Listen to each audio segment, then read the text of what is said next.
5 లక్షలు పెద్ద ఇదిగా మాట్లాడుతున్నారు. మీరు ఇండియా అంతా తిరిగినా మా అబ్బాయి లాంటి అల్లుడు దొరకడం మీకు కష్టం.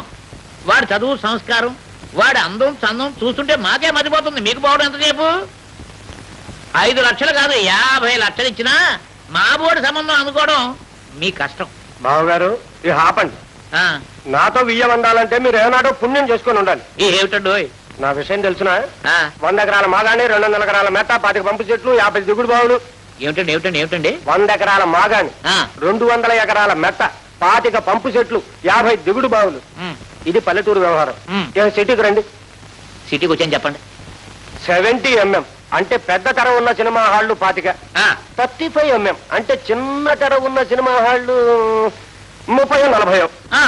ఎంత ఆస్తికి ఒక్కటే కూతురు. ఏమండో ఇక మీరు అలా జరగద్దు. ఇక కూతురైనా కోళ్ళైనా అమ్మాయి ఖాయం. ఇదే ఖాయం, ఇదే మాట. ఇక డబ్బు విషయం నేనేం మాట్లాడను. కానీ మీకు ఒక్క విషయం చెప్పాలి. మా అమ్మాయికి కాస్త చెవులు మందం. చెవులు మందా? కళ్ళు మందాలని నాకు అభ్యంతరం లేదు. ఆ మాట మీద ఉండండి. సరే, మీరు వచ్చిన తర్వాత మరి ఏం పుచ్చుకోలేదు. మరి కాఫీయా, టీయా, కోకో? నాకేం అక్కర్లేదండి. స్ట్రాంగ్ కాఫీ ఒకటి రుచికరంగా ఇప్పించండి చాలు. ఎందుకు? పలతని మధ్యకి పుచ్చుకోవచ్చు కదా. చలవ చేస్తుంది. నాకు జలుబు చేస్తుంది. అమ్మా చెల్లెమ్మా, ఆ అబ్బాయి పుట్టినరోజు అని టెంపుల్కి వెళ్ళింది లేండి. నేనే పట్టుకొస్తాను కాఫీ. చూడండి, జ్ఞాపకం పెట్టుకోండి, డబుల్ స్ట్రాంగ్, పంచదార లేకుండా. ఊరికే పంచదార లేకుండా అని పదే చెప్తున్నారు ఏంటండి? మీ దగ్గర షుగర్ ఉందా? షుగర్ నా దగ్గరేం కర్మండి, నా ఒంటి నిండా షుగరే. పోన్లేండి, మాకు షుగర్ అంతా మిగులు. నమస్కారం అన్నయ్య గారు. నమస్కారం అమ్మా. ఎంతసేపు అయింది వచ్చి? చాలా సేపు అయిందమ్మా. మా అమ్మాయి పెళ్లి విషయం బావగారితో మాట్లాడుతున్నాను. మీ అబ్బాయికి మా అమ్మాయిని ఇవ్వడం దాదాపు ఖాయమైనట్టే. అలాగా? ఆయనేరి కాఫీ తేవడానికి వెళ్ళాడమ్మా.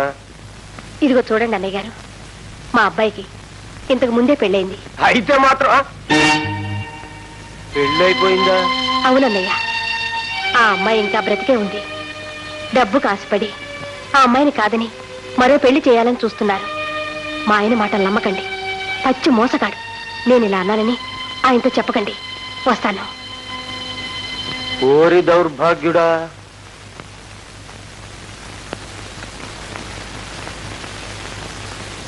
అదేమిటండి అలా నిలబడి ఉన్నారు? కూర్చోండి, కాఫీ తీసుకోండి.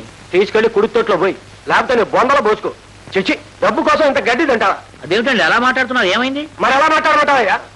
పెళ్ళై భార్య బతుకున్న కుర్రాడికి మళ్ళీ పెళ్లి చేస్తా? ఏమిటండి, ఎవరు చెప్పారు మీకు? వల్లకాట్లో రామనాథయ్య చెప్పాడు. అవునా కాదా చెప్పండి ముందు. ఏమిటి? ఆ పెళ్లి చల్లని ఎరదండి. ఎందుకు చెల్లదు? చట్టరీత్యా అది చెల్లదు. అది చట్ట ప్రకారం చెల్లకపోవచ్చునండి, కానీ నీతి నిజాయితీ అనేది ఒకటి ఉంది. చిచ్చి, నువ్వు ఒక మనిషి అన్నట. 5 నిమిషాల క్రితం బాగానే ఉన్నాడు. వీడికి ఎంతనే ఎవరు ఏం చెప్పారు? నాకేమో అర్థం కావట్లేదే. ఏమిటిది? వెళ్ళిపోతున్నాడా? వెళ్ళిపోతున్నాడు. పోనీ వాడికి ప్రాప్తం లేదు. ఏమండి, పెళ్లివారు వచ్చారా? వచ్చారు, వెళ్ళారు, అంతా అయ్యింది. ఏమైంది? సంబంధం కుదరలేదా? కుదురుద్ది. నీ మొహం చూశానుగా పొద్దున్నే. ఎందుకు కుదురుద్ది సంబంధం? మొహంలో ఏముందిలేండి, అంతా మనసులోనే ఉంటుంది. మీరు మనసులో ఆ శోభకి అన్యాయం చేయాలనుకున్నారు, కానీ ఆ భగవంతుడు పన్నివ్వటం లేదు. నా ప్రార్థన ఆలకిస్తున్నాడు. అంటే ఈ సంబంధం నాశనం చేసింది నువ్వేనా? నాశనం కోరుకునేది మీరే.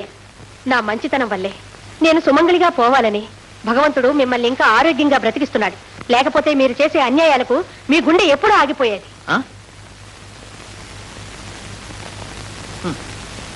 నా గుండె ఆగిపోవాలా?